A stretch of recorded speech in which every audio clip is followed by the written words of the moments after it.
All right, so let's continue from where we stopped. So we'll be looking at databases for both proteins and small molecules. Let's go. So walk through the protein data bank, the Uniprot, how to retrieve protein, both from Chembl, PubChem, binding DB, database for natural products, chemical space, and drug bank and everything. Okay, so let's find the protein data bank. So this is the most important database for our proteins. Now, this is the protein data bank. As of the time of searching this database, we have 250,000 entries, including protein, DNA, oligomers, monomers, dimers, multimers, whatever available, both from X-ray crystallography, NMR, cryo-EM, and a whole lot of other techniques. So it's a huge database. So this is the foundation of most modeling, um, fine-tuning, optimization, in fact, machine learning. This is where everything starts or started. Okay, so this is usually where you enter it's a search button, you enter your ID code, or I mean PDB ID, or maybe a name or query, depending on what you want, then you can enter. Even a sequence can get in there. So it's the repository for all substructures, protein, lipids, DNA, etc., like etc., right? Okay. So, and then it's archived in a 4-unit code. As you can see here, 1 AKI for the lysosome, egg lysosome protein. Now, as I speak to you, PDB has currently exhausted its 4-unit code. All the possible combination of 4 number code has been exhausted. So they're looking for another way an advanced way to start encoding newer structures that are coming in. Okay, so let's look at a sample example. So we're looking at this particular protein. It is 9NSR, a protein for Plasmodium falciparum. The pharmacy geranyl pyrophosphate synthase. Okay, so the most important thing here is you can see the enzyme classification is a transferase. It belongs to Plasmodium falciparum, and then the expression system. So obviously, are there mutations? Those are important. So these are just the key things to look out for in a protein. Then we also come here, what method of crystallization? So X-ray diffraction, NMR, whatever. Then resolution. Resolution is very important because resolution determines the accuracy of the assignment of side chains. Now, if your resolution is very poor, that means the value is high. Let's say 4 or 5 Armstrong. It means that each side chain that the protein says, oh, it is here, there are chances that it is not there. So, but the lower the resolution, the better. What I mean, the lower the value. So if you have like 1.1 Armstrong, 0.5 Armstrong, that is a very, very high resolved structure. So R values are related to the modeling that was involved during the production of the structure. Okay, so if you go down, you are going to see the full molecule. So here you're going to see chains. If the structure has more than one chain, you're going to see them listed, chain A, chain B, chain C, and whatever, then the sequence length and everything. Okay, if you still go down, if there is a co-crystallized ligand or what we call native ligand, you're also going to see it. For example, here we have A1B0W, a co-crystallized ligand. I've worked on this protein, so I call it MMV. So you're going to see it. You can also look at the structure of the ligand, you can query it and all that. The most importantly, almost all deposition in PDB comes with a literature. It's either it's available or it's to be published. Now, those literatures are important because sometimes the insights that the authors drew or the insight the authors encountered or provided while describing the protein are usually available in the literature. So it's a key resource. Now, how do you get your structure? If you click the download file, you're going to see various file formats. We just discussed file format in the previous module. So now, as of today, PDB has discontinued the PDB format for proteins in the PDB database. they are now using PDBX or MMCIF format. It's an extended format to accommodate the new data that is coming in with so many proteins that have been deposited. So for any new protein available, you will no longer see it in PDB format. You're going to see it in MMCIF format. Okay, so you can download the FASTA sequence also for the protein. Maybe you want to do some modeling or some other things. So you can download so many other files, structure factors, validation, so many things depending on your purpose. Okay. Now, for Uniprot database, this is essentially for, this is not just for protein. This is a database for sequences, proteins, genes, annotations. It's a full biological database, right?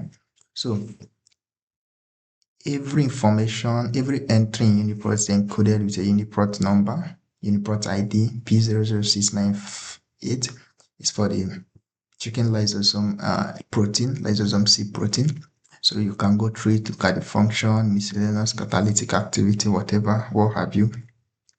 So it's the most comprehensive protein database. Provide protein sequences with functional annotations from experiments. So very great tool for bioinformatics.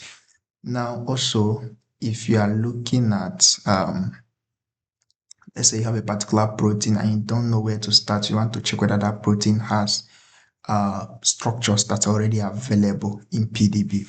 So Uniprot provides you with a list, as you can see here, to show you the list of some structures and their protein, I mean their PDB codes, so you can find them in PDB or whatever. So it's also a very great resource too.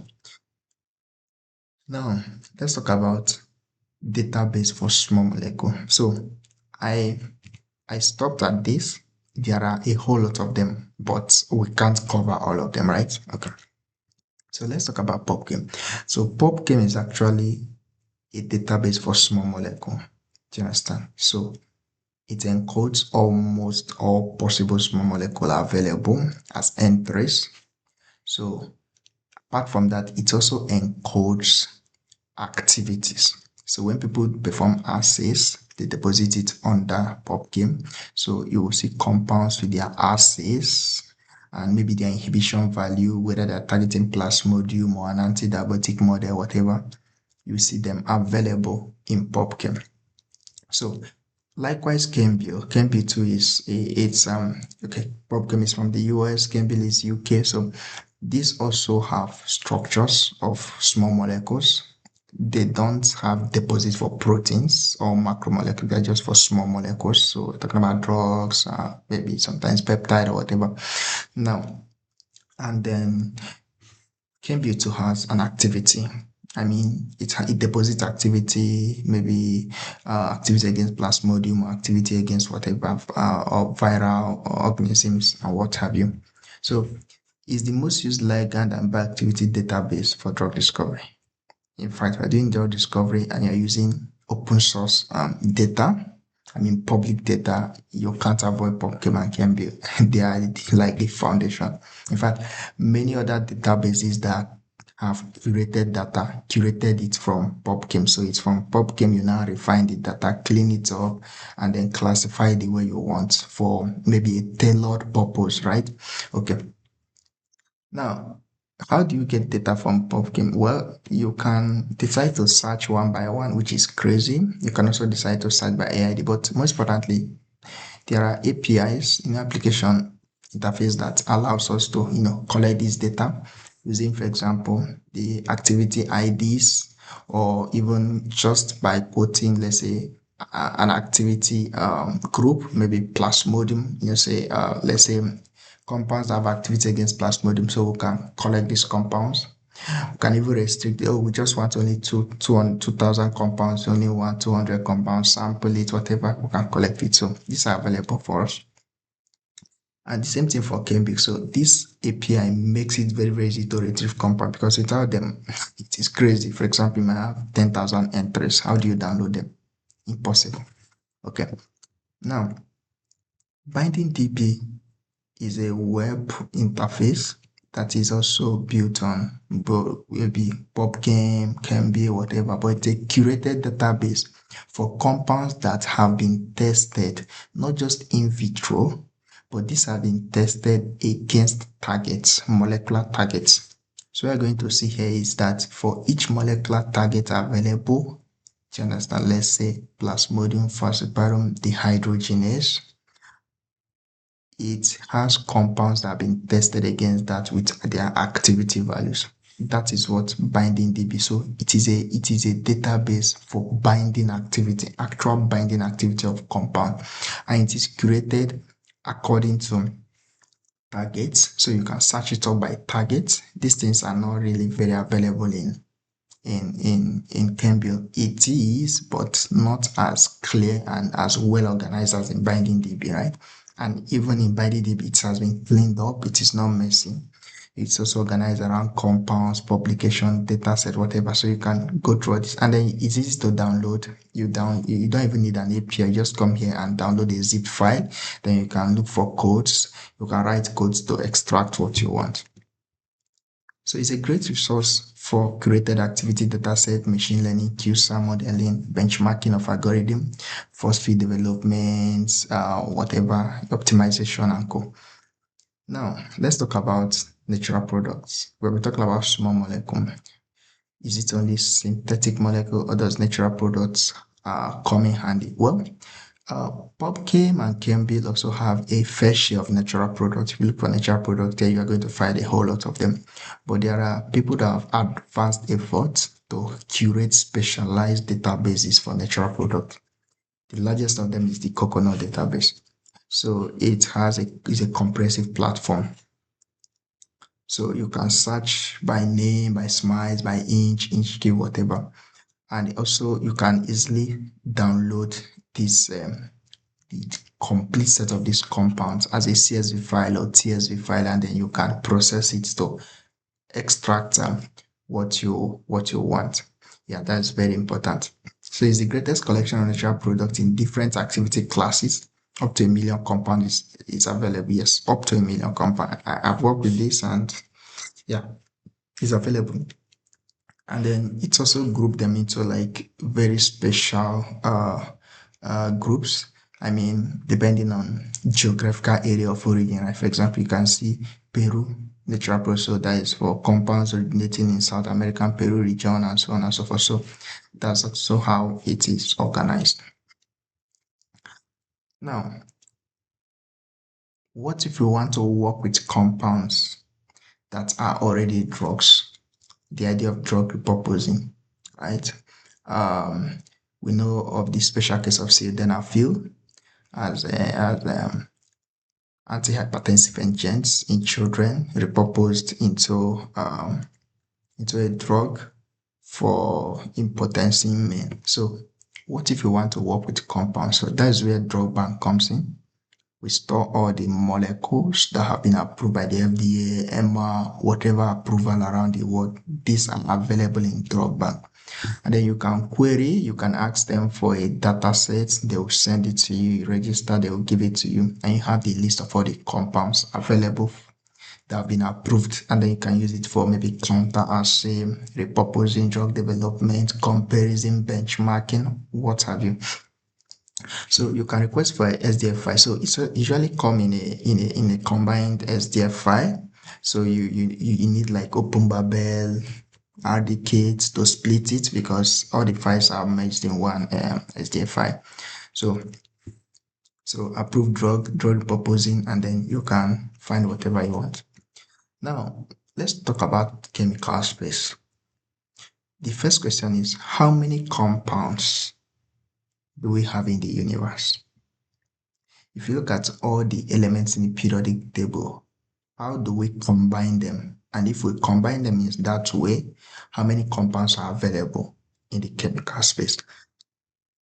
And also realizing that you can combine them using single bond, double bond, triple bond, what have you. So how many of these compounds are available? Well, they're in billions of trillions of billions of trillions, uncountable. Now, but the question now is, if we know this, how do we represent this? How do we visualize this space? Yeah, if I give you a set of 1,000 molecules, where do these 1000 molecules belong in this vast chemical space, this unending chemical space that we just mentioned now? We say it's in billions of trillions. If you have like all the approved drug from drug bank, can you find them in the chemical space? Where do they belong? For example, you can see this image. These are different compounds and where they belong in the chemical space. If you use the rule of 3 or the rule of 5, we're still going to talk about rule of 3 or rule of 5. Now, if you use rule of 3 or rule of 5, where will you find these compounds or these molecules in the chemical space? You're going to find DNA in its own space. You're going to find oligosaccharides in their own space. Usually where you find them differently is because they have different molecular mass, they have different solubility and all that. So that's why they aggregate in different alkanes. You see, alkanes are in their own space because they're also very insoluble. Sometimes they are volatile, they are oily, and so on and so forth. So it means that we can actually visualize where our compound is in the vast chemical space if we just decide to plot, or if we decide to represent our molecule maybe in an XY axis of, let's say, log P against molecular weight. So it's a way to answer how many compounds do we have, which we already asked. Now, how do we characterize the compounds in our library? So if you have a data set, how do you characterize it? Where is the compound in the property space?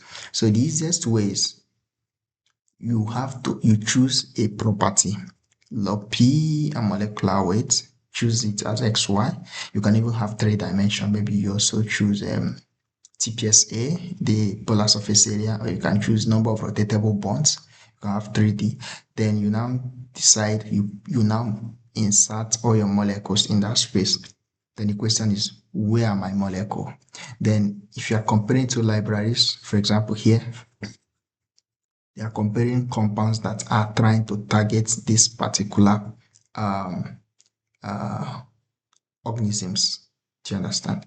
So you can see that some compounds that are targeting staphylococcus and some other, for example, E. coli compounds, most of them have very large molecular weight compared to compounds that are targeted. So with this, you can, the chemical space representation is a way to characterize where your compounds belong in the vast space, and is a way to compare libraries. It's a way to extract values to decide the key properties that are driving the activity you are seeing, right? Okay.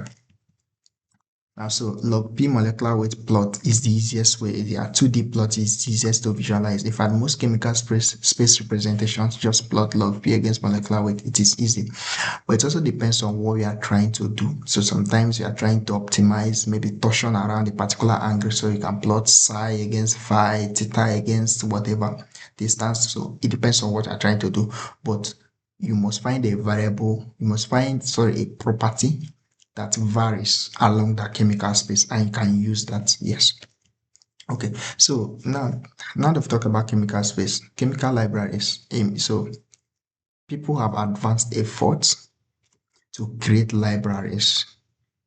Obviously, not libraries of drugs that are active, but libraries of possible compounds that should be available in nature. So some of them are not synthesized, but some of them are available. You can synthesize on demand.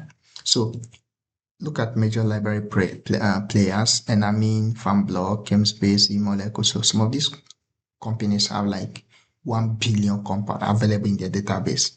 Not like those compounds are synthesized and stored, but they are available. They can be synthesized. They are possible. So you can start their database, request for the compound, they'll synthesize it, and then boom, send it to you. So how do they do this? We talk about combinatorial chemistry and enumerated library, what have you. So usually, let's say you want to, just like I mentioned, all the elements in the periodic table, how do we combine them to produce all the compounds that are possible in our universe? So that is the same idea of about combinatorial chemistry, enumerated library, what have you. So you have building blocks. Let's say some fragments. These are building block, and acid chloride, and some ring structures. Then you can decide to substitute variously and recombine is like permutation and combination. Combine and recombine all possible combinations. Then you begin to churn out thousands of molecules. Yeah, imagine you have 10 fragments, 10 of this and 20 of this. If you combine 10 compounds of this against 20 of this in very different position, you might end up having 5,000 structures that are very different and distinct. So that is how you create some of these libraries. And then sometimes because you are combining them using chemical what we call synthetic accessibility mindset. So you are combining them with a rule. You are not combining them randomly. You are combining them bearing in mind their ease of synthetability. So with that, it means that all the compounds you're going to produce, virtually or whatever, can be synthesized in real life, right? So it means that if somebody demand for it, you will say, oh, we created these compounds, but we didn't know that it cannot be made. It's very difficult to make. So I know that, right? So focus libraries, we also have something called focus library. Focus libraries are usually libraries that are targeted. You can also call them targeted libraries. They are targeted towards a particular activity, a particular property. For example, you might decide to create a library of compounds that have only molecular weight between 200 and 300. That becomes a focus library. You can decide to create a library of compounds with activity only against plasmodium falciparum. That becomes a focus library. Now, focus libraries are important because it facilitates easy and fast activity measurements for a particular project. For example, if you are dealing with antimalarial drug discovery, instead of searching the whole available coconut database, you can start from a focused library of compounds that have been initially identified to have activity against plasmodium. Starting from there, it gives you a leverage, right? So that is actually how it works. Now, we've also talked about dynamic combinatorial chemistry, whatever. So you have building blocks and you can combine them in different ways. And sometimes there is a template. Now, what this template really means is that the combination is not agnostic of their real binding environment. So what this thing means is you are combining them, let's say in the presence of the receptor where they are supposed to bind. So they are combining themselves, acknowledging the restrictions where they are supposed to bind. So they are not doing it out of the blue. The combination is not erratic. It is not random. So imagine if you are combining two Legos inside the active site where these things are supposed to bind. It means that the combination is going to optimize itself to make sure it only combines with structures that will allow it to fit in the active site. And at the end of the day, you really find out that you produce only compounds that can act where you want them to act. Okay, now that is the end of our talk about database for proteins, for library, for small molecules, and all we have. So for extra resources, you can see all I listed for CSB, Uniprot, Binding DB, Drug Bank. You can look them up and then find more resources around them. Thank you for joining us.